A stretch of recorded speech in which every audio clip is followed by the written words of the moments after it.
مشاهدينا في كل مكان، السلام عليكم ورحمة الله تعالى وبركاته. حلقة جديدة وسهرة جديدة في خميسنا الليلة مع شباب واعد. ما غريبين علينا، لاقيناهم كذا مرة وشفناهم في مواقف كثيرة جدا جدا. احنا بنحييهم من هنا، لكن قبل ما نخش في موضوع حلقتنا الليلة بحب أرحب بزميلتنا وفاء محمد. الليلة حتكون معنا وإن شاء الله لحد نهاية الموسم بإذن الله تعالى. وفاء، مساء الخير. مساء النور يا خالد، كيف ازيك؟ أخبارك؟ إن شاء الله كويسة. الحمد لله إن شاء الله تمام تكوني مبسوطة معنا جدا والله. الحمد لله الحمد لله. الله يخليك. أهم محطاتنا الليلة كيف حتكون؟ اكيد حلوه جدا إن شاء الله ان شاء الله طبعا. هنعرفكم أعزائنا المشاهدين بأنه الليلة بدايتنا حتكون حلوة زيكم مع حلوين، لكن قبل ما نمشي حنعرف على ضيوفنا الليلة، حنتجاوز الموضوع ده شوية.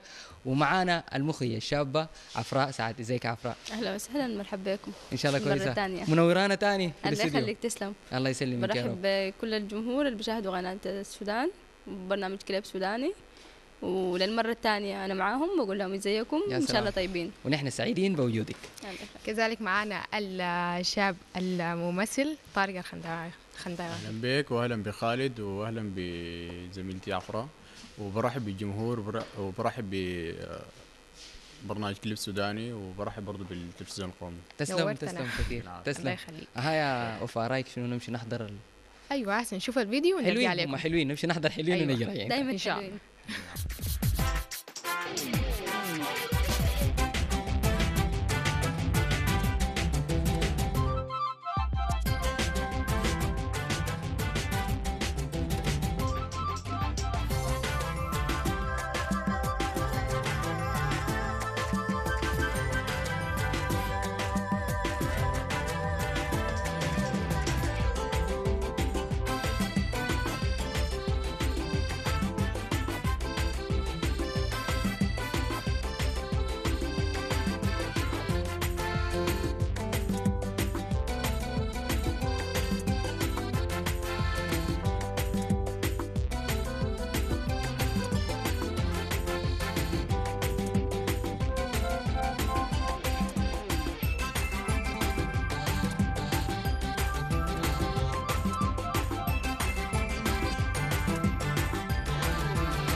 الله، هما الناس ما عندهمش سكر هنا ولا ايه؟ صباح الخير. صباح السكر على عيونك يا جميلة.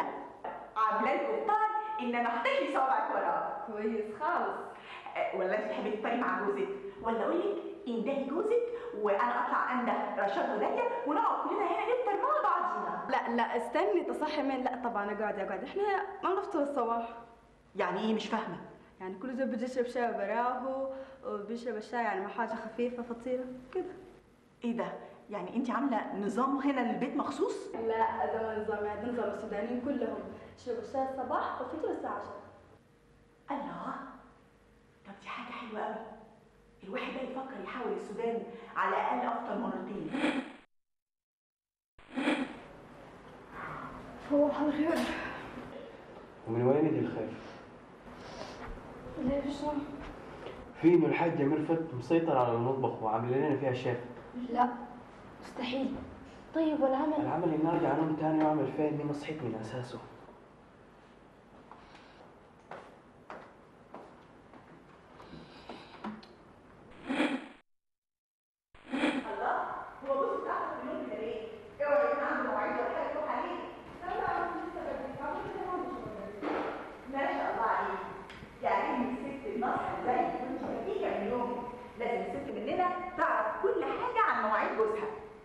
يعني بعد الحسام زول واضح ما بيسمي اي حاجه. ما شاء الله عليك. بس انا مستغربه انت ازاي مش بتستغلي الموهبه اللي عندك والكرم اللي ربنا اكرمك بيه. قصدك شنو؟ ما فهمت. هفهمك. يعني انت زي القمر، حلوه رشيقة، مثقفة، جوزك مخرج، ازاي ما تفكريش تبقي مذيعة؟ مذيع؟ لا مذيع؟ لا مستحيل. مفيش حاجة اسمها مستحيل. مذيعة، شوية تظبيطات بسيطة كده وتبقي أحسن من أحسن مذيعة في الدنيا، تبقي نجمة المذيعات. اسمعي كلام ميرفت تكسبي. لا ما أظن يا مرفت، كده خلينا نودي الشهادة لحسام بعدين نتفاهم. تتفهمي في إيه؟ ده أنت غريبة قوي. يا سلام عليكي يا مربوطة، يا سلام عليكي وعلى أفكارك، بس أنت تبقي رايقة.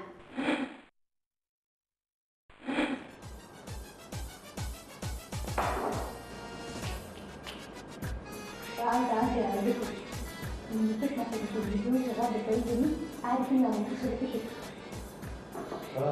انا حاسس اني المفروض اتبخر مليون بسرعه. كوبي سريع في الناس خارج. كوبايات شرب شاي؟ مكتوب براحة انت محمد؟ الله كده الصورة اكتملت. من 10 قوما ونام معهم في اوضه واحده.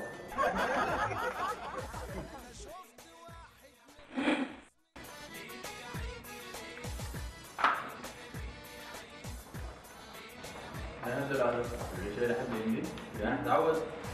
قلت احسن ادلعك شويه يعني يكون في شويه خصوصيه. اني واخد من جديد. يا حسام انا زول لدغه في الكلام، يعني بعرف اتونس كويس. تخيل شنو ده؟ طبعا زول الناس تعرفي تونسي. بالنسبه للحوار الايام اللي فاتت تعليم المذيعات انسي تضحكي بس. يعني عندكم تعليم مذيعات؟ طيب مالك شنو؟ لا ما في حاجه. قلت لها الشاي كيف؟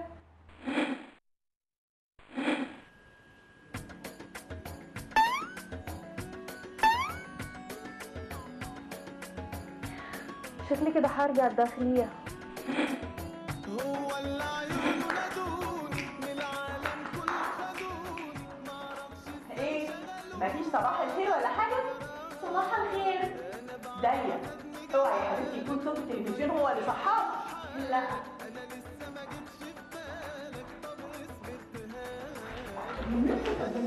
استني انا حاسه ان داليا زعلانه مني في حاجه. لا سيبني الكلام ده. حسام قال ان في تعليم مذيعات شغال اليومين دول. سبحان الله، شوف احنا من شويه كنا بنقول ايه؟ اوعي تكوني خلاص خلص معلش الليله. حتصل على سهى تاخد لي اذن، مو ظريفه خلت الطياره برا. يا حسام انت كنت على مذيعات بنت في الميدان؟ ما متاكد، فكري بعد بكره. خليك.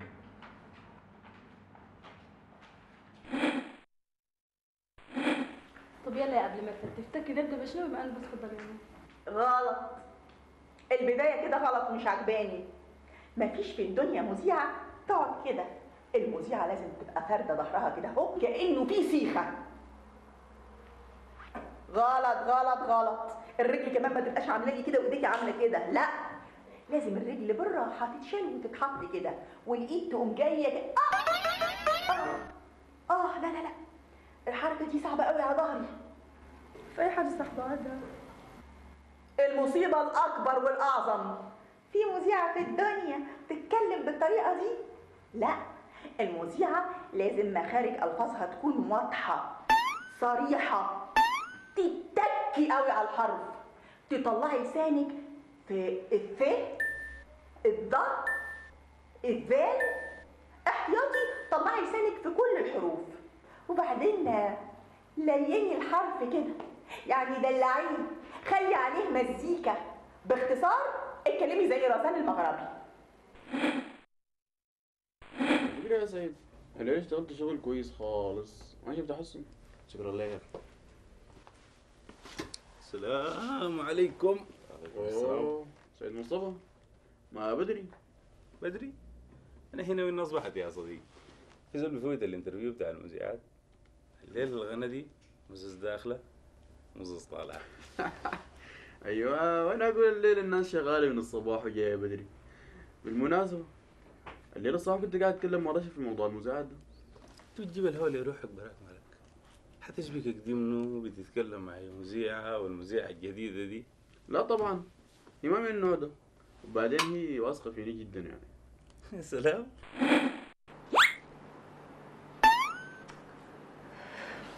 تفتكر الشمال يكون شنو؟ بس شكله الموضوع خطير. هموت واعرف الحاصل شنو. ما تستعجلي، القصة دي ما حتطول. يلا أنا مخارج. أكيد تعال شوي، أنت أكيد ما جادي. عارف لو مشيت خليت الشمعة ده حتنضم طول عمرك. سبحان الله، فيها كتير مني قوي نانسي عجرم. نفس العين بصي، نفس المناخير بصي، نفس البق بصي. سبحان الله، ايه ده؟ البنت دي شبهك بالظبط. لا طبعا انا بشبه البنت الحلوه دي. انت احلى منها بكتير. اللي مظبطها كده المكياج. بصي في التفاصيل، تفصيله تفصيله. المكياج هو اللي عامل كل ده. وعلى المكياج داليا موجوده. داليا؟ الموضوع ده جدي. داليا دقيقة أنا سمعت اسمي. أيوة يا رشا، شكلي هعرف الشمال شنو. يلا باي استنى دورك.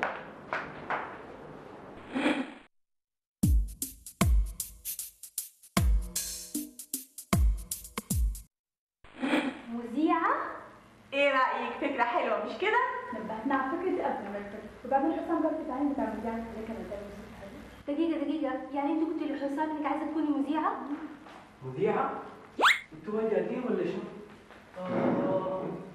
رشا مذيعة، موظفة تسويق مبيعات تتحول إلى مذيعة؟ يا إخواننا القصة دي مش صعبة شوية؟ لا مش صعبة ولا حاجة. مالها؟ المذيعين أحلى منها في إيه؟ ما هي زي القمر وسمحة أهي. لا الموضوع مش موضوع سماح ولا طبعا لا. إذا عاوزة تكوني مذيعة في التلفزيون لازم تكرس الزمن كله. دقيقة، أنت عارفة؟ أنا الفكرة عجبتني. عارفة يا رشا، حبة حنة كده على طوب رهيب هتكوني حاجة خطيرة. خليني نجرب. مش انا كنت تقدري حكام ده.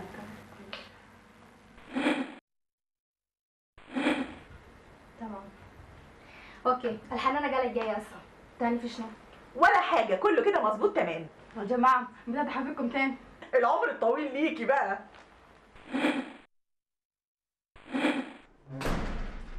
اوه، الليلة جيت بدري ولا انا الغرقان؟ لا الليلة أنا جيت بدري، لأنه لو كنت تأخرت دقيقة في المكتب كنت حتشل.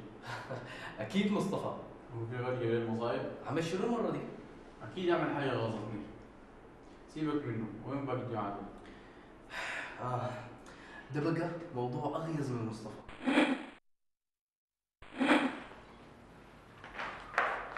مع الوقت الإعلامي الجديد رشا.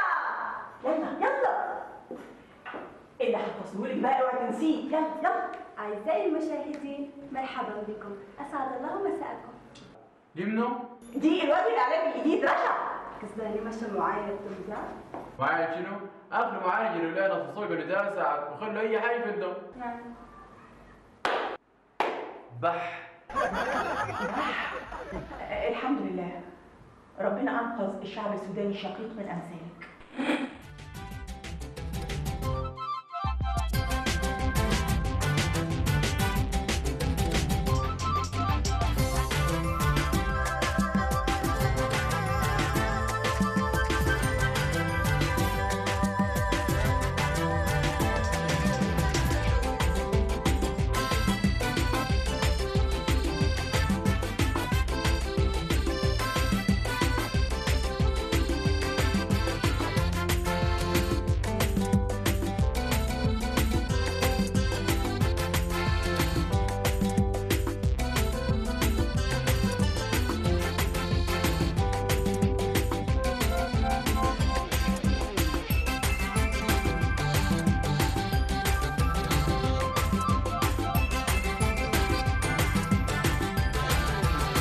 أعزائنا المشاهدين في كل مكان، رجعنا لكم مرة تانية بعد دقائق حلوة وظريفة، وما أظن في زول متابع التلفزيون ما ركز مع الموضوع ده لحد ما يخلص الآخر. قصاصات ظريفة وبتحكي لنا قصص حلوة وفكاهية في نفس الوقت. بنرحب بيزو من التيم اللي كان عامل في حلوين. عفراء مرحب بك مرة تانية، وطارق مرحب بك مرة تانية. طيب يا عفراء، كلمينا عن الفكرة عموما بتاعت حلوين دي، وإحساسكم بها كان كيف في الأول؟ فكرة حلوين هي فكرة المخرج محمد الطريفي. اتكتبت المسلسل بعمل مشترك، الطريفي وعفرة سعد اللي هي أنا وماجد نصر الدين وسلمى النور. جميل. تم كتابة 30 حلقة. بعد ذاك يعني تراجعت، عملنا زي ورشة صغيرة، تراجعت بقت كلها واحدة، وبعد ذاك بدت. الغرض منها إنها كانت سكتشات صغيرة بتمثل أسرة عصرية بتشبه الأسرة السودانية الحالية. عندها بعض المشاكل اللي هم يعني البنت قاعدة مع أخوها والأخو قاعد مع أخته في البيت، لأنه ما عايزين نقعد في الداخلية بالكرم بتاع السودانيين، تقعدوا في الداخلية ليه وعندنا بيت كبير، فعلا هو البيت كبير. بتجي مرة الأم بتخش في المسلسل بتعمل فكاهة كده، بيجي الأبو اللي هو الأم كانت بلغيس عوض، والأبو كان شرحبيل أحمد. يا سلام. هو الجد شرحبيل صح؟ الجد ما كان في أبو، في جد شرحبيل أحمد، فكانوا بيعملوا فكاهة كده. فكان القالب الكوميدي السريع اللي هو 15 دقيقة تنتهي سريع، تكون فيها رسالة ظريفة، تكون فيها حاجة حلوة. أنا يعني غير إني كتبت حلقتين أو 3، ما كتبت حلقات كثيرة. يعني أنت شاركتي في السيناريو؟ شاركت في كتابة الحلقات. لكن اشتغلت في المسلسل أصلا مخرج منفذ. فدي كانت يعني ارتباطي بالناس، يعني عبر إنه أنا مخرج منفذ. جميل، الناس متوافقة وكده. طارق أنت بالنسبة لنا أول تجربة لك يعني حابين نتعرف عنها، كانت كيف ومرت بها كيف؟ طيب التجربة بتاعت مسلسل حلوين هي التجربة الثانية بالنسبة لي، لكن أول تجربة بتاعت تمثيل تلفزيون يعني، وكانت تجربة ظريفة جدا لأنه يعني كان فيها ستاف كاست كامل يعني ما شاء الله. وبعدين كان شغل بروفيشنال، وفي ضيوف شرف كانوا زي أستاذ بلقيس عوض وأستاذ شرحبيل أحمد وأستاذ ناصر يوسف، وفي برضو ضيوف من خارج البلاد زي أستاذ نشا مصطفى وأستاذ عبد الحميد البلوشي من الإمارات. فكانت تجربة يعني قوية كون أنا أقف قدام الجماعة ديل، ومن أول مشهدين كان بين أستاذ ناصر وأستاذ بلقيس عوض برضو. يا سلام، وقعت لك في حتة كويسة لكن لكن كانت تجربة حارة. الحمد لله الحمد لله، دي طلعت بصورة جميلة شديد. طيب يا عفراء، نتكلم عن، أنت قلتي قبل شوية إنك مشاركتك في المسلسل ده كانت كمخرج منفذ، مش كده؟ أيوة. طيب الحاجة دي كانت داخلة ضمن ورشة ولا كان أي زول عارف هو بيعمل في شنو من البداية خالص؟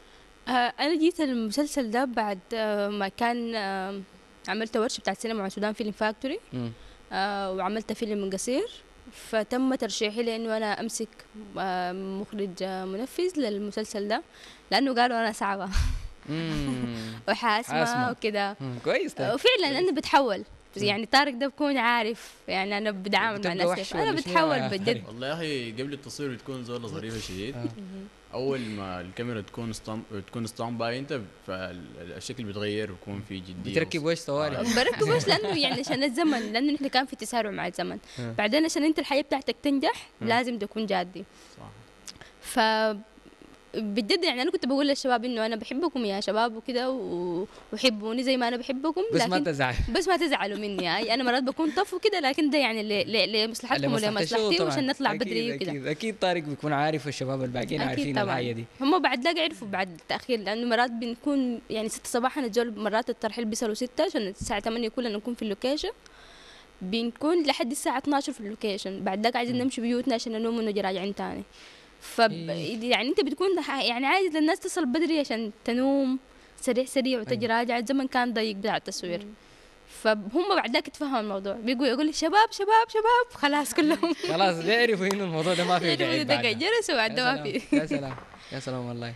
طب يا طارق عايزينك تكلمنا على حتة انه انت اخذت الدور من بطل تاني وانت اصبحت البطل يعني، فالمشكلة واجهتك انه انت تكون اقل منه او لازم تكون مكانته برضه؟ كان في شك حاصل كده؟ طيب هي كان بالنسبة لي يعني مشكلة وصراع في نفس الوقت، إنه أنا جيت بعد 2.5 شهر من الناس كانت بتصور، فكانوا ما ماخدين عليه وأنا ما ماخد عليهم. دي أول حاجة. تاني شيء كنت مكان زول كان يعني بيمثل للناس أخو، كان صديق طيب جدا، فإنه أجيهم فجأة كده أقول لهم أنا الزول القديم داك، فكان بالنسبة لهم شوية غريب، لكنهم يعني ما شاء الله أخذوا ودوا معي طوالي، وأنا دخلت معاهم في الموضوع. يعني أنت جيت بعد كم حلقة من المسلسل؟ كيف؟ جيت بعد كم حلقة أخذت منه؟ لا أنا ما جيت بعد كم حلقة، بس الشخصية اللي تغيرت دي صورت مكان يعني. يعني تغيرت المشاهد. جزء تغيرت المشاهد، لكن هي كانت ما تبثت. يعني هو اوريدي لما طارق جاء مكان الشخص اللي كان هو في المسلسل في دوره، كان اوريدي نحن قطعنا 85% من المشاهد تصوير. لا حول. هي بجد كانت حاجه صعبه جدا، يعني غير العلاقه ان احنا خلقناها مع الزول الفتره الطويله اللي احنا قاعدين مع بعض وبنصور، كان في المشكله بتاعت انه حنعيد نفس المشاهد تاني. بعدين كان في مشاهد صورت مع ضيوف، فحنعيدها كيف، حنعالجها كيف، حنجيب الضيوف من وين وحنجيبهم تاني. يعني دي حاجه حل مرهقه، غير انه تعيدوا الموضوع من الاول. ما كان في حل، لانه يعني ما يعني كم مره هو بينذر عن تصرفات. أيوة. وكم مرة بتحصل له ظروف بقت ظروفه ما في يده، وأبوه بقى عيان، بقى يعني قام اعتذر، فبقت ما في طريقة إنه غير إنه يعني نشوف زول تاني. فطارق يعني ده لوكيشن كده جان كفيت ظريف. ووفيت صح؟ كفى ووفى. مع إنه أول ما بصرنا طبعا طارق يعني كان المفروض العربية تمشي تجيبه زي العصر كده، حد رسيته جانا قريب العشاء، جا متأخر والله شديد. متأخر أنت يا طارق، والله متأخر الزول ده. ما كده، انا العربيه جاتني زي الساعه 8:30 ومشيت اللوكيشن طوالي. لكن اللي كان بالنسبه لي صعب انه واول مره تحصل لي يعني المشاهد ال 85% للقطاع دي انا اشوتها في 3 أسابيع و3 يوم. غير كده انه اشوت المشاهد طوالي، يعني ما كان في حته دي انه تحفظ ولا تلقى مثلا طريقه بتاعت تقول بس تذاكر السيناريو، ما في اي طريقه تقرا هسي تقول طوالي تشوت المشهد هسي. بدت هي كانت ضغطة، يعني كان في ضغط كبير حاصل. كان في ضغط يعني الحمد لله الناس اتجاوزتها لانه كانت يعني زي بيت واحد. ساعدك انه علاقتك مع الناس كويسه. انا ما كنت بعرفهم والله في البدايه، بعد ما جيت وقعدت معاهم الروح شبابيه كانت، فالناس دخلت في بعض اكثر. بعد ذاك انه ده زول جديد نحن نتعامل معه، وانا نظام ديل برضه ناس قدام المفروض اتعامل معاهم بالفهم اللي هم ماشيين فيه، لاني انا الجديد ما هم الجداد. فكان بالنسبه لي انه اتعامل بطريقه محترمه جدا وطريقه سلسه عشان الناس تمشي، لانه طبعا هم بيكون عندهم هيدنج كبير انه 85% لازم يخلصوا القديم ده فالعبء اللي كان علي يعني انا تجاوزته الحمد لله، ويعني مشيت الامور غاية. الحمد لله الحمد لله موفقين ان شاء الله. طيب يا وفاء احنا نقرا دي الحته المفضله بالنسبه لي طبعا، اللي هي حته الفيسبوك، التعليقات على الفيديو. نشوف الناس رايه في الموضوع ده شنو عبر التويتر والحياه الحلوه دي، يعني مواقع التواصل الاجتماعي. طيب فيسبوك حلوين، احلام وانغام، ده اللي اسمه احلام وانغام. الفكره ما بطاله والممثلين الشباب حلوين زي اسم الدراما، مع انه واضح انهم جديدين على التجربه، بس برافو عليهم. ده تعليق. الجيلاني النور قال كوميديا جميله والاستعانه بممثلين من برا السودان، ما عارف اضاف ولا خصم، بس كنت احب اشاهد دراما سودانيه خالصه. تعصب شديد الجيلاني. اسعد فيصل قال في تكلف في التمثيل وما مريح والصوت ما ظابط، لكن التصوير والاضاءه والمكان اجمل ما يكون، موفقين. آسيا عوض الكريم، اوقف ولا واصل؟ لا واصل، مستمتعين نحن. آسيا عوض الكريم قالت البرنامج جميل وضيوفكم وموضوعاتكم اجمل، اما حلوين ما بقدر غير اقول حلوين، اتمنى لهم التوفيق. السلام عليكم. اتمنى لكم كل يعني في كده وفي كده بنحييهم كلهم، وما يعني ما قالوا حاجه يعني سلبيه، كله ايجابي، كله كلام ايجابي، وحتى السلبي ان احنا ممكن نستفيد منه، يعني الواحد بيستفيد من اخطائه يعني، يتعلم بها بالتجارب الثانيه. لكن الكلام ما شاء الله ما في كلام. طيب عاده الناس لما يقول لك يا اخي الحاجه دي ما سمحه، فهو طالب حاجتين او طالب واحده من الاثنين، يا اما انا عايز اعرف انتوا عملتوا الحاجه دي هل قاصدين ولا كان في ضعف في الامكانيات كده، بيحبوا يعرفوا الحياه دي. التعليقات الزي دي من المشاهد ما داير يعرف. فعفرا ممكن انا ممكن اتكلم عن الجوانب الفنيه دي بشكل مختصر. يعني مثلا في الحته بتاعت الصوت بتاعت احنا بجد يعني ايام التصوير حصلت قصص كثيره جدا، يعني لو كان مخرج تاني او منتج تاني كان ممكن يوقف الحياه دي من البدايه، يعني غير الحركه اللي حصلت يعني الظروف اللي حصلت للممثل، مره المونيتور ضرب، مرة ما عارف شنو التصوير، العدة بتاعت التصوير حصلت لها قصص شنو، لكن كنا يعني كلنا بنقول يا جماعة نحن بنحب بعض، نحن عايزين نشتغل الحاجة دي بيحب، فلازم يعني نواصل، فبنقوم بنحاول نعالج الحياة بأبسط. كنا شغالين بتقنيات بسيطة جدا، كاميرا 5D، هي 5D صح كانت ولا بس ما متذكرة هي 5D ولا، بكاميرا صغيرة ومونيتور واحد وعدة بتاعت إضاءة مكتملة وبوم بتاع صوت، وما كنا شغالين بينك المايك. يعني بجد هي كانت الظروف بتاعت التصوير يعني كانت مرهقة، الزمن كان مضايق، دارين نلاحق رمضان، حصلت قصص، جبنا زول تاني بقى في الدبع أكتر، يعني نحن كنا خلاص مارقين على نهاية التصوير وبقى تاني بقت علينا مشاهد تانية، يعني 85% من المسلسل زي ما أنا قلت لك كانت مفروض تدعاد تاني. فكانت عبء على الناس المثلوا، يعني أنا مثلت الحاجة وانتهيت وخلاص رميت الحاجة دي ورا ظهري، تيجي تعيدها لي تاني. دي مرهقة شديد. طارق ذاته كانت عنده المشكلة بتاعت إنه نحن ضغطناه شديد. يا طارق يعني أنت حتوصل المشهد رقم 15 في الحلقة 4 فأحفظ الحاجة دي، يعني صعبة. نديه 5 دقائق بجد، يعني مرات 5 دقائق ذاته، وال5 دقائق دي بكون فيها جرجرة. يعني 5 دقائق أنا بكون في ال5 دقائق دي مرتين كده مشيت له. طارق ها حفظتها دقيقة، يعني انت خلي على راحته، يعني نزلت في ال5 دقائق بنديه راحته. الله يعينك يا ولدي، الله يعينك. الحمد لله. لكن لما كانوا لا هو تم يعني تم على خير. ايوه تجربة استفدنا منها، أنا شخصيا استفدت منها كثير.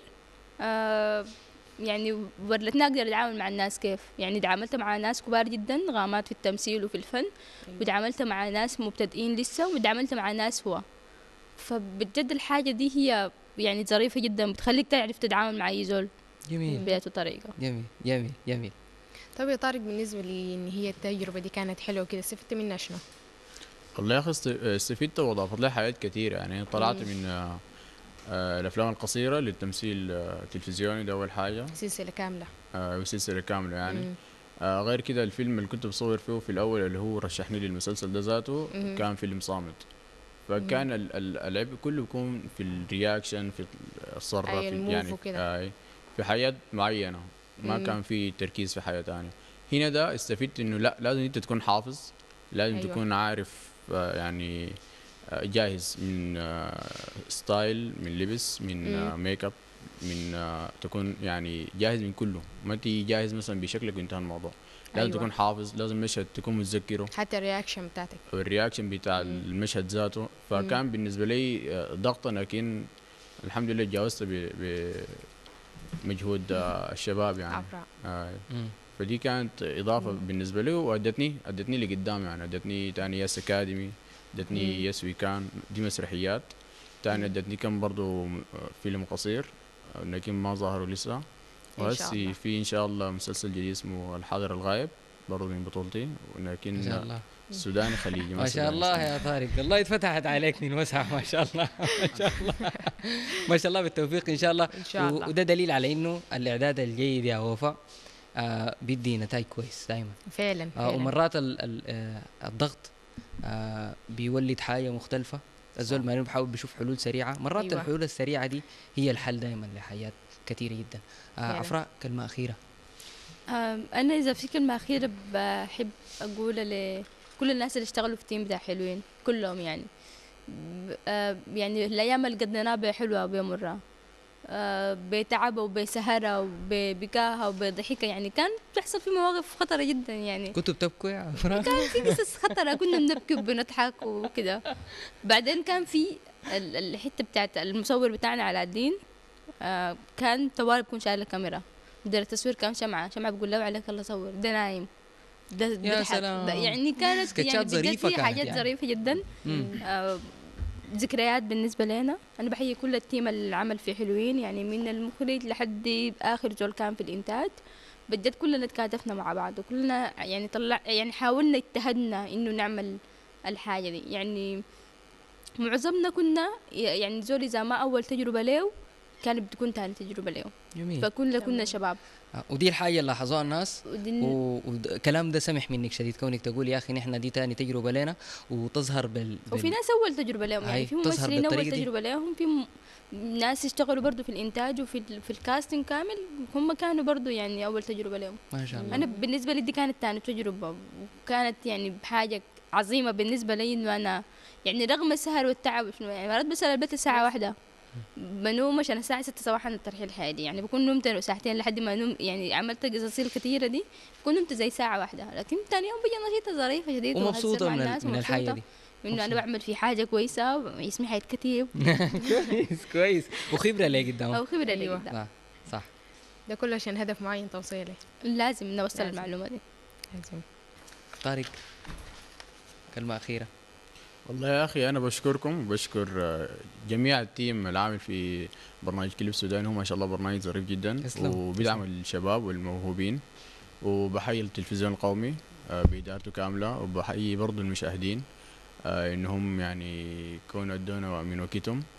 وبحيي برضو الكاست اللي كان في حلوين كله يعني، لانه كنا بجد كانت احلى ذكريات واحلى ايام، وللي نحن متواصلين يعني. يا سلام. دي الحياة يا الجميلة، وغايته ان شاء الله بالبركة.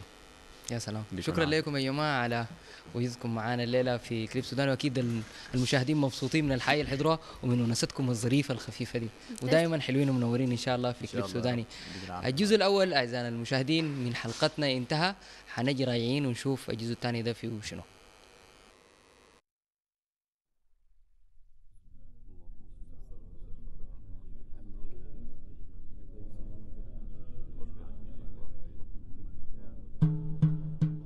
لو كان ذا القمر والأنجم درر، لو كان ذا الصباح لابس النور وشاح، أمال الله كيف.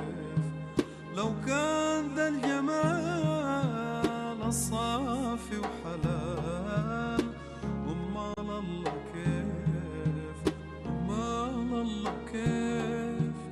خايف أخون جمالك في نص الطريق، تغريني المسافة ويمين البريق.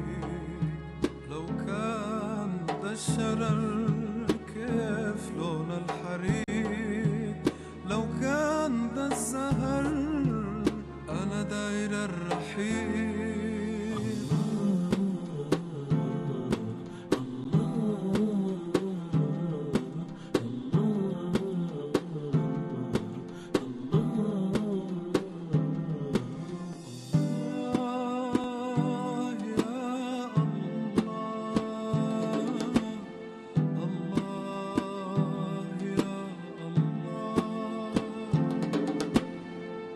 لمحات من جمالك بتوقف خطاي، وبسرح في ظلالك وفي صمت المراية. يا رب يا صديقي يا حبي الحقيقي، لو كان ده الطريق، لو كان دي البداية. يا رب يا جميل أنا عايزك معايا. لو كان ده القمر والأنجم درر، لو كان ده الصباح لابس النور وشاح، أمال الله كيف. لو كان ده الجمال الصافي وحلال، أمال الله كيف، أمال الله كيف. رجعنا لكم اعزائنا المشاهدين في الجزء الثاني من حلقتنا بعد ما سمعنا وشفنا ده القمر. بنرحب بالضيوف الكرام الموجودين معنا الليله، الملحن الشاب سيد حسام، والمخرج الشاب الطيب. كيف اخباركم؟ ان شاء الله كويسين. انا ناديتكم باساميكم لانه تعرفنا عليكم قبل كده، فعشان نخلق جو ظريف كده مع تمام. بعض فناديكم بالاسم الاول عشان كده اخوان وكده يعني. تمام. كيف اخباركم؟ ان شاء الله طيبين. جدا بالتواجد معاكم في يا البرنامج. سلام يا ان شاء الله سلام. نكون مفيدين لكم. يا رب إن اكيد شاء اكيد يا الله. طيب واكيد يا حسام. طيب يا حسام، النص الصوفي دائما بيحلق بالزول في عوالم مختلفه تماما عن العوالم اللي عاده بيكون قاعد فيها. فبالنسبه لك كملحن لما جاك النص ده تعاملت معه كيف؟ والله انا في البدايه حاب يعني اهني الاستاذ عادل ابراهيم محمد خير. فهو زي ما معروف انه هو يعني زول عنده نظرته للحياه بصوره مختلفه، وزول يعني حتى كلماته مختلفه من كل الكلمات اللي لقيتها. ومن خلاله برضه احيي الشاب هاني عبدين اللي قام باداء الكلمات. وزي ما قلت يعني بيختلف انه انت داير عفوا داير تلحن لاغنيه، او داير تلحن شعار، او داير تلحن حاجه عندها علاقه بمخاطبه الروح. ففي الاساس انا بالنسبه لي النص هو اللي بيكون جاذب. بعد ذاك من خلال النص انت بتكون تفكر في ثقافه الناس وفي تقبلها للحاجه دي، وبعد ذاك انا بالنسبه لي موضوع اللحن ما هو لحني وخلاص، يعني جاي في راسك وخلاص. بفكر في انه يعني ابائنا المداح الصوفيين خلوا لنا ارث كبير جدا من الانغام. أيوة. ومن من التشكيلات الايقاعيه هي سودانيه، ما بتشبه اي حاجه غير انها سودانيه، ما موجوده ذاته في اي حته غير عندنا. نحن كشباب بنحاول نجدد لكن المتكأ بتاعنا هو الارث اللي خلوه لنا الايقاعات ومن الانماط بتاعت المديح ده. وحسام استفاد من الحاجه دي ونقلها في اللحن بتاعت القبر. طبعا. تمام. طيب عايزين انك تكلمنا على انه لما استلمت الكلمات وجهة النظر اللي حصلت لك او التخيل حصل للمشهد كيف؟ يعني الكلمات دي اثرت فيك كيف وتخيلت انك الحاجه دي مأثره كيف في الطبيعي انك هتيجي تصورها؟ شكرا لكم للمرة الثانية. وزي ما حسام حي برضو أستاذ عادل إبراهيم محمد خير اللي هو كتب النص، وأنا برضو بهني هاني عابدين يعني زول صوته جميل ومعبر جدا. نحن أنا وأستاذ عادل وحسام وهاني ويعني والمجموعة اللي قامت بالعمل ده يعني في تفاهم ونحن منسجمين تماما، لأنه دي ما أول تجربة لنا مع بعض يعني. حلو. ونحن ما قاعدين يعني ما داير اقول اي شيء عندنا ما بتخلق الصدفه، لكن نحن دائما بنكون شاهدين على ميلاد اي حاجه لحد ما تكتمل بالشكل اللي انتم شفتوه ده يعني. جميل. فاستاذ عادل بيجي يناقشنا في فكرته في الشعر اللي حيكتبه. جميل. ومع حسام نحن بتواجدنا مع بعض في كليه الموسيقى والدراما برضه بنتناقش في شكل الالحان، يعني بنقعد على جنب كده بقول لي حسام يا اخي أنا بتصور لحن يعني يكون موازي للإيقاع بتاع الصورة، زي ما أنت عندك إيقاعك الموسيقي وحرصك على إنه الريزم بتاع المزيكا يكون بشكل معين، كل الحاجة دي ما توافقت مع الصورة يعني بتدي نتائج كويسة. فكنا حريصين يعني هو الفيديو كليب اللي أنتم شفتوه يعني أو الابتهال أو المدحة يعني ما فيها ستوري بالشكل الفيديو كليب الناس بيشوفوه يعني كدراما وفيها تسلسل منطقي معين. يعني ممكن نقول على أغنية مصورة يا طيب صح؟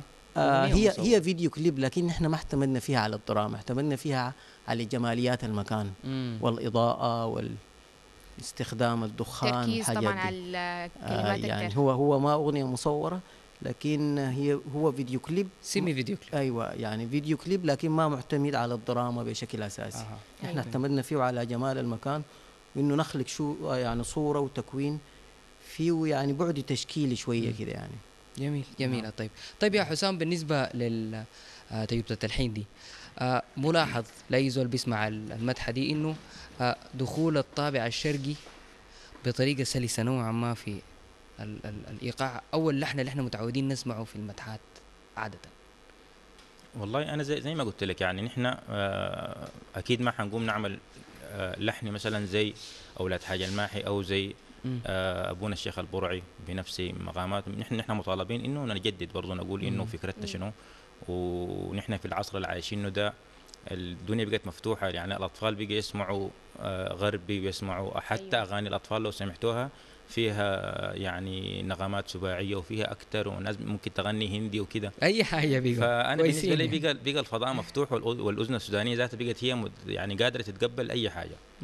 فزي ما قلت لك انا هي في النهايه انت اذا سمعتها بتسمعها تحس انه والله يا اخي ده يعني انا القالب على كله كده ممكن تحس من الايقاع انه دي مدحه لاولاد حاج الماحي او غيره اطار في النهايه، لكن المركبات والحاجات جايه قاعده. ايوه الهارموني كده الاستخدام ذاته بيكون انا بالنسبه لي بحذر، لانه الهارموني بالذات اذا انا استخدمته بتهور ممكن طوالي يعني يبقى شكلها مختلف، يبقى شكلها مختلف او كده. غير اللحن صوفي في خلفيه موسيقيه هادئه كده بالضبط. هي أيوة. الخلفيات دي هي ما يميز يعني جيلنا السي وما يميز يعني أيوة. حياتنا الطبيعيه، لانه انا بالنسبه لي الالحان هي تصوير لحياتنا اللي عايشينها نحن.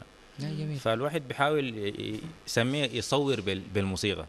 بس يعني دي هسه صوره منقوله حيه.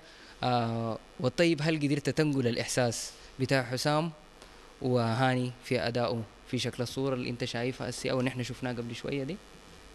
والله المخرج يعني دائما بقى دايما المسؤولية دايما بتكون قاعدة عنده بقى عليه عبء انه ينقل احاسيس، مش حسام وهاني بس، حتى الكاتب يعني بالضبط كده. يعني هو بيكتب في القصيدة عنده تصوراته يعني عنده توقعاته لشكل معين بيعبر عن فكرته وعن شعره يعني.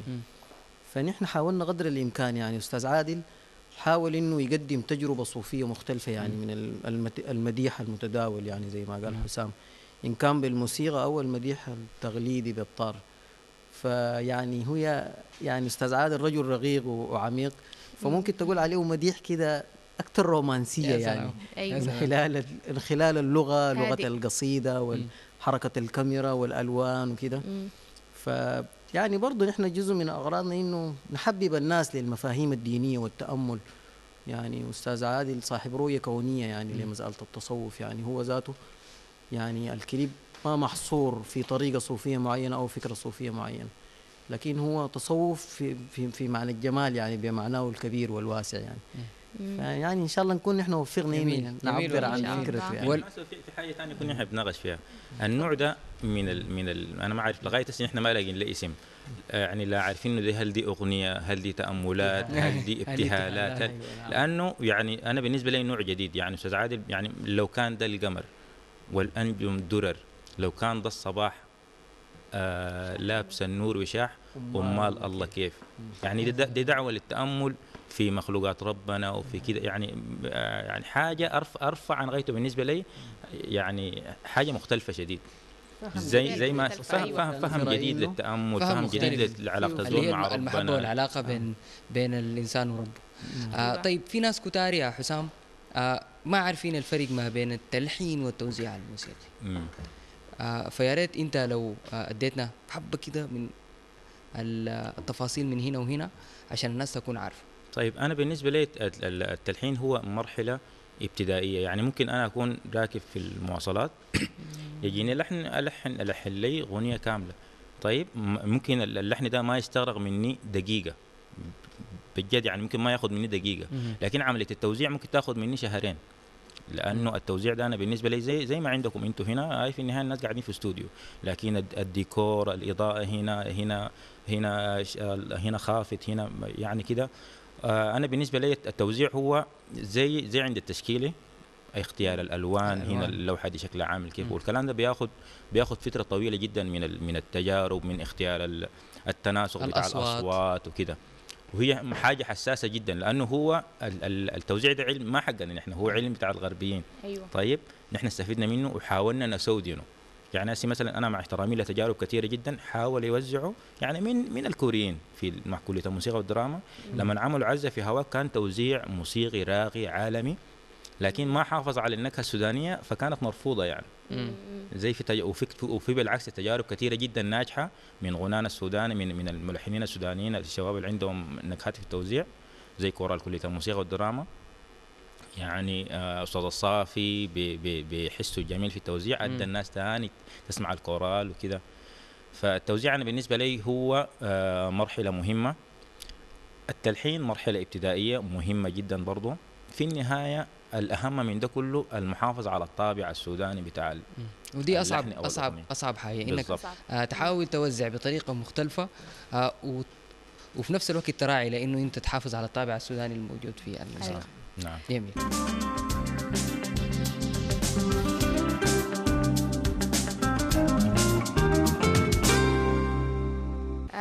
طيب ملاحظين حسي في الفيديو انه كان في تأمل وكان في تعبد وبيناجي ربه وكده، فيلا التصوير تم في القرية اللبنانية تقريبا في مطعم الساحة اللبناني. ايوه بالضبط كده. ليه ما كان في مسجد عشان الرؤية تكون كاملة انه بيتعبد وكده؟ هو يعني نحن ما دارين نقول بشكل مباشر انه المسجد هو المكان الوحيد للعبادة وللتأمل يعني اي معمار جميل، يعني انت قصدت انه المعمار يكون جميل، اي المعمار والالوان يعني ايوه يعني واللحظه ذاتها، يعني المكان ذاته ممكن يكون ملهم يعني. ايوه. فنحن دي يعني دعوه للناس يعني من خلال المدحه بتاعت استاذ عادل. الناس ممكن يكون عندهم اسلوب جديد للتعبد وللاسترخاء النفسي، ممكن يمشوا النيل، ممكن يمشوا مكان جميل، ممكن يعني هدوء الليل يعني. الهدف انه هو في ساعته دي هو بيتعبد، ما لازم يمشي الجامع عشان يعمل ده كله. هو التعبد بشكله الطقوسي يعني بتاع الصلاة والركوع والسجود، ده ما الغرض من أيوة. ده ما مفهومنا نحن للتعبد. صح ده شيء مهم، جزء من عباداتنا انه نحن نصلي وكده، لكن نحن في خلواتنا، في عملنا، في شغلنا، في فراغنا، في تأملاتنا، في ترفيهنا، يعني ربنا سبحانه وتعالى بيكون حاضر معانا. فنحن دايما نقول انه يعني من خلال الشكل الجمالي ده والالوان وحركه الكاميرا وجمال المكان والعماره وكده، انه ممكن يكون ده شيء ملهم يعني، او ممكن من خلاله نحن نقدم اعمال دينيه على خلفيه المفاهيم. هسه انا داير اسالك يا طيب، اقول لك يا اخي اختيار المكان اللي هو التفاصيل بتاعت المعمار فيه بتديك احساس التراث الاسلامي، نعم صحيح. والاضاءه ما شاء الله كان في دلالات معينه على الاضاءه بتاعت اللون الاخضر. دائما اللون الاخضر بيديك لون السلام ولون الصفو الذهني والصوفيه عموما بيحبوا اللون الاخضر. نعم. كلامك صحيح حقيقي. واحيانا هو التصوف برضه فيه مفاهيم يعني التوهان والفانتازيا. يعني مرات نحن ما نتمسك بانه مثلا الحاجه تكون جوا سوداني تماما، يعني اذا انا فهمت سؤالك يعني. مرات الجمال في شكله المطلق، الجمال ده ممكن يكون في لبنان، في السودان، في سيراليون، في امريكا. فاللحظه بتاعت التصوف والتجليات دي الزول بيتنازل عنها عن عصبياته مثلا المحدوده يعني. فانا زي ما قلت لك استاذ عادل، يعني من خلال القصيده دي رؤيته كونيه للجمال، يعني ما عندها علاقه بزمان ولا مكان محدد يعني. فنحن نتمنى انه نكون قدرنا. والله ما شاء الله ما شاء الله. طيب احنا متعودين في اي فقره احنا نشوف اراء الناس المشاهدين في الفيديو، بيحضروا وبيدونا رايهم بصراحه. مرات بيكون في اراء سلبيه، مرات بيكون في اراء ايجابيه. احنا حنشوف التفاعليه ونرجع. ان شاء الله حقدمها لكم انا. في التويتر عندنا واحده اسمها ميمي جمال بتقول انشوده جميله من مده ما سمعتها، انشوده روحيه بالابداع ده. عندك سارة فاردر، العمل جميل والتصوير أحلى، موفقين شباب. عندنا أحمد النوراني، في شغل في الإضاءة رهيب والأداء رائع. عندك كمان جدو ريكس، اللقطات جميلة، خاصة الانتقال من البلكونة، حركة الزوم وبعدها البان. مصور محترف ومخرج ذكي، استفاد من المكان والإضاءة، مشكورين. عندنا أماسي الطيب، ما شاء الله. الكلمات جميلة واللحن أكتر من رائع. بجد سمو روحي، وصورة القمر روعة. دي حقيقة ولا مدبلجة؟ بيسألوك القمر كيف. بجد قمة الإبداع. أي شيء حقيقي. نحن ما استخدمنا جرافيك، ما استخدمنا مؤثرات بصرية مثلا أو حاجات عندها علاقة بالكمبيوتر وكده. أي شيء حقيقي يعني. شكرا، يعني أنا سعيد يعني بالتعليقات دي. حسام برضو أنا كانت كلها إيجابية. الحمد لله. يعني ده جهد جماعي، ما شغلنا أنا وحسام بس. يعني أنا بحيي يعني الناس اللي أشادوا بالفيلم ده، هم أشادوا بالفيديو كليب، أشادوا بشعر أستاذ عادل، بأداء هاني، تصوير علي، يعني علي عبد الرحمن زول فنان جدا، هو صمم الإضاءة دي. يا سلام. حازم حسن زول مصور يعني شاطر جدا وعنده تجربة كبيرة، صور دراما وصور أفلام وثائقية، صور فيديو كليب. وحتى الموديلز يعني عمنا مجدي مشمش اشتغل تمثيل ولده، يعني الناس بيشوفوه دائما بيشتغل إيقاع وكده. فكان أداؤهم درامي أكثر من إنهم هم موسيقيين يعني. حتى في حتة اللي هي مناجاة الله بتكون يعني بين العبد وربه بس يكون براو. فبالنسبة لإنه كان في اثنين، هم ديل معاه يعني ولا كانوا مثلا ديكور؟ والله هم بنقدر نقول عنهم ديكور. نحن أي شيء يعني الدراما في مسافة، الدراما أي شيء فيها مقصودة يعني. إذا نحن استخدمناهم ما في تمثيل بشكل مباشر، ما دارين نقول موديل لأنهم أعلى من التصنيف ده، لكن وجودهم عنده معنى يعني. هم رفقة له، يعني هم صلوا في نفس الوقت مدحوا. أيوة. ونحن كنا محتاجين هم يعني هاني قدر عمل الليبسينج. انت راجل فنان بتكون فاهم الحاجه دي، كان مظبوط خالص. ايوه. ومجدي مشمش ويعني ولده انا بحييه من هنا، ما قادر اتذكر اسمه، برضه كانوا في ضربهم على الطبل. ايوه. المرافق للصوت يعني في اللحظه اللي كنا بنشغله في اللقاء كان مظبوط خالص يعني. فدي كانت بتتطلب وجود موسيقيين، فهم قاموا بدورهم الايقاعي والموسيقي، وفي نفس الوقت كان في شيء من الاداء التمثيلي كانوا موفقين جدا فيه يعني.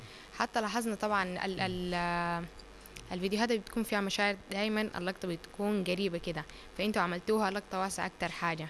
فكان قصدك انه تصور المكان اكتر حاجه ولا كيف؟ يعني انا حريص يعني هاني كان بيأدي الأغنية دي بعمق يعني كده. أيوة. وبشكل فعلا فيه إحساس حقيقي بمعاني الشعر يعني والنص واللحن. في نفس الوقت كنا حريصين إنه نظهر جمالية المكان، وفي نفس الوقت نشتغل حركة بتاعت كاميرا زي ما قال الزول أيوة العلق. البلكونة إنه خشينا زومين وتحركنا على البلكونة الثانية. فدي كل حاجات، كل ما الصورة بقت فيها حركة أفضل من إنها تكون جامدة يعني. كل ما بقى فيها تشكيل وفيها ألوان وفيها معمار برضه بتدي شكل جمالي جميل يعني. حتى في سؤال حطرحه أنا لما هو طالع من السلم لفوق، كان الهدف إنه يعني يوصل لمرحلة أفضل كده يعني ولا كيف؟ والله ما يعني عشان ما ندعي نحن ما في تفسير معين. نحن حاولنا بس نستخدم المكان اي حاجه فيه. اذا في سلم جميل، اذا في شجره جميله، اذا في يعني اباجوره او في اضاءه او في مثلا يعني منفذ بتاع ضوء في الجدار. يعني حاولنا نستخدم جماليه المكان كله.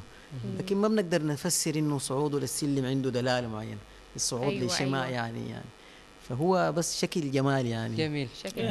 حتى انا بالنسبه لي حتى في القصيده في حته يعني استاذ عادل بيقول لمحات من جمالك بتوقف خطاي وبسرح في ظلالك وفي صمت المراء. يعني اي حاجه بالنسبه له غير القمر، غير يعني اي لمحه جماليه ممكن تكون ان شاء الله في نمله ماشيه شايله لها سكره، ممكن تكون دلاله حاجه جماليه الواحد يفتكر انها ماشيه. ايوه صعود للسلم، صعود للشماء كده يعني.